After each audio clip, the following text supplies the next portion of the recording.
Салам достор, ойду башкара билүүнүн күчү аттуу насаатыбызды улантабыз. Бүгүн биз сиздер менен жаман ойлордон кантип арылуу керек деген теманы карайбыз. Өткөн насаатта биз жаман ойлор жүрөктө, акылыбызда пайда болоорун көрдүк. Жана жаман ойлордун булагы бул шайтан экенин көрдүк.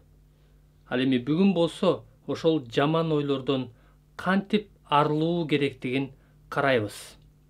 Биздин насаат сөздүн негизги ачкыч аяты бул Накыл сөздөр 4-бап 23 аят.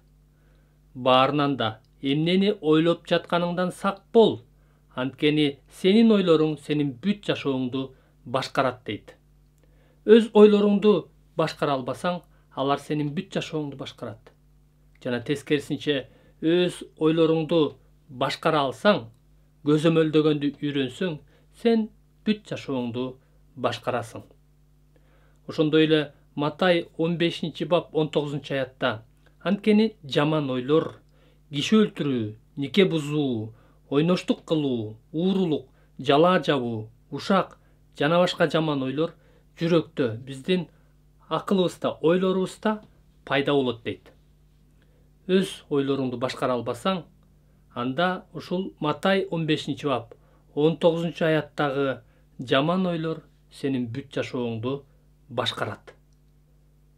Көпчүлүк учурда биз өз ойлорубузду башкара албагандыктан жаман ойлорго көп орун беребиз. Уруксаатсыз тажабаган жаман ойлор акылыбыздын эшигин кайра каккылап, акыры тажагандыктан же чарчагандыктан биз аларга жүрөгүбүздүн эшигин, акылыбыздын эшигин кенен ачып беребиз. Ошентип жаман ойлор биздин акылыбызда, биздин казынабыз болгон жүрөгүбүздө ары бери кенен ойноп, мындайча айтканда, футбол ойноп жүрө берет. Анысы аз келгенсип, өзүнөн ашынган жаман ойлордун тобун ээрчитип келет. Ошентип, алар биздин акылыбызда уялап жашап калышат. Бул жаман ойлор таарыныч, жек көрүү, кек сактоо, ушак, көрө албастык, ичи тарлык, жөнү жок шектенүүлөр, кайдыгерлик, текебердик жана башкалар болушу мүмкүн. Ал эми кээде жаман ойлор жакшы ойлордой болуп келет. Алар биздин денебизге, тагыраак айтканда күнөөкөр табиятыбызга жагымдуу сезилгендиктен жакшы ойдой болушу мүмкүн. Мисалы, дененин эң ысык каалоолорунун бири бул жыныстык каалоо.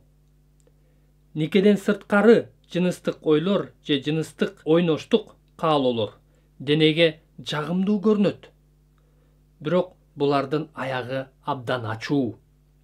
Мына ушул сыяктуу жыныстык, бузуку, ыплас ойлор абдан катуу чабуул жасайт. Анткени алар денеге жагымдуу сезилет. Бирок мындай ойлор жаман ойлор экенин айырмалап билүү жана аларга каршы туруу абдан маанилүү.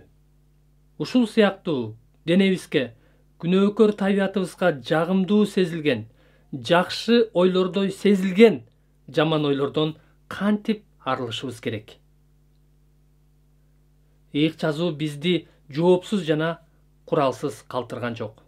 2-Корунтуктар 10-бап 3-5 чейинки аяттарда мындай деп жазылган: бул дүйнөдө жашап жатканыбыз менен адамдык кылып күрөшпөйбүз. Анткени күрөшө турган куралдарыбыз адамдык куралдар эмес. Алар чептерди талкалаган Кудайдын күчүнө ээ куралдар. Демек, биз чептерди талкалаган Кудайдын күчүнө ээ куралдарга ээбиз дейт. Чептер деген эмне?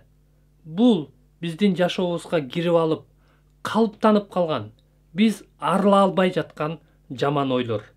Мына ошол чептерди талкалай алган, ошол жаман ойлордон калыптанып калган, арыла албай жаткан ойлордон арылтууга күчү бар Кудайдын рухий курал-жарагына ээбиз. Эфестиктерге жазылган кат 6-бапта Кудайдын бул рухий курал-жарагы толугу менен жазылган. Ал жакта эң негизги куралдар, коргонуу куралдары, ишенимдин калканы, ишеним калканы, жакшы кабардын бут кийими, соот, адилдиктин сооту, куткарылуу туулгасы жана башка куралдар. Бул коргонуу куралдары. Ал эми Кудайдын сөзү бул рухий кылыч дейт. Демек, рухий кылыч менен бул чабуул жасоочу куралдар. Сыйынуу жана Кудайдын сөзү бул чабуул жасоочу куралдар. Мына ушул Кудайдын күчүнө ээ куралдар менен биз Кудайды таанып билүүгө каршы турган ар кандай ойлорду, ар кандай жаман ойлорду, менменсинүүчүлүктү талкалайбыз дейт.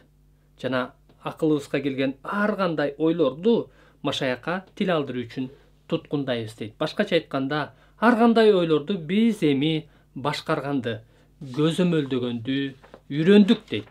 Биз эми аларды туткундай алабыз дейт. Ошентип, бул үзүндүгө ылайык биз кандай куралдарга ээбиз? Адамдык куралдарга эмес, Кудайдын күчүнө ээ рухий курал-жаракка ээбиз. Биздин эң негизги куралыбыз бул Кудайдын сөзү жана сыйынуу. Ал куралдар менен биз эмне кылабыз? Ал курал-жарак менен биз жаман ойлорду талкалайбыз. Жаман ойлорго бөгөт кое алабыз. Ал эми Филиппиликтерге жазылган кат 4-бап 8-аятта мындай деп жазылат. Боордошторум, акырында айтарым бул, жакшылык деп эсептелген, мактоого татыган нерселерди тагыраак айтканда, эмне чындыкка туура келсе, эмне сыйлоого татыктуу болсо, эмне адил, эмне таза болсо, эмне көңүлгө жагарлык болсо, эмне сыймыктуу болсо, ошолорду гана ойлогула дейт. Башкача айтканда, дайыма позитивдүү ойлорду ойлогула. Негативдүү ойлорго орун бербегиле дейт. Позитивдүү ойлор бул Кудайдын сөзүнө ылайык келген ойлор. Эмне чындыкка туура келсе, эмне адил болсо, эмне таза болсо, эмне көңүлгө жагарлык болсо, ошолорду ойлогула дейт. Улуу насаатчылар бул аятты фильтр, ойлорду фильтрлөө, ойлорду тазалоо деп коет. Ар кандай ойлор келгенде, өзгөчө жаман ойлор же шектүү ойлор келгенде, биз бул аят менен ойлорду фильтрлейбиз. Көпчүлүк учурда жаман ойлор биринчи фильтрден эле өтпөй калат. Мисалы, бүгүн мага койчуман көңүл бурбай койду, же бул нерсе менин колуман эч качан келбейт, мен эч качан муну кыла албайм, мен эч качан максатыма жете албайм деген ойлор келсе, же менин эч кимге керегим жок, мага эч ким көңүл бурбайт деген ойлор келсе, ал ойлорду текшеребиз. Көпчүлүк учурда бул ойлор чындыкка туура келбейт. Бул ойлор адил эмес, бул ойлор таза эмес. Демек алар фильтрден өтпөйт. Фильтрден өтпөгөн ойлорду кабыл албайм жана мурунку аяттан окуганыбыздай ал ойлорду талкалайм, жок кылам. Тескерисинче мен аракет кылам. Менин колуман келет. Мен жалгыз эмесмин. Кудай мени менен. Мага күч кубат берген Иса Машаяк аркылуу мен бардыгын кыла алам деп ыйык жазуунун негизинде ой жүгүртөбүз. Ошентип, бул аятка ылайык биз кандай ойлорду ойлошубуз керек? Бул аятка ылайык чындыкка туура келген, сыйлоого татыктуу, таза, адил, көңүлгө жагарлык ойлорду ойлошубуз керек. Ошондой эле кайра тажаткан бузуку, ыплас жана ар кандай жаман ойлорду талкалап жок кылыш керек. Эгерде биз менин акылым, менин ойлорум мага баш ийет, мен ойлорумду башкара алам деп чечкиндүү түрдө чечим чыгарсак, анда чындап эле биздин ойлорубуз бизге баш ийет. Ошондо биз аларды Машаякка тил алдыруу үчүн туткундайбыз. Ошентип биз бүтүндөй жашообуздун бардык тармагын, Кудай менен болгон мамилебизди, үй бүлөбүз менен болгон мамилебизди, жумушубузда, кызматыбызда, атүгүл финансыбызда бизде иреттүүлүк жана ийгиликтер пайда болот. Акырында айтарым, эгерде тажаткан жаман ойлорго орун берип, өзүңөр байкабай алардын акылыңарга, жүрөгүңөргө терең тамырлашына жол берген болсоңор, алардан арылуу мүмкүн.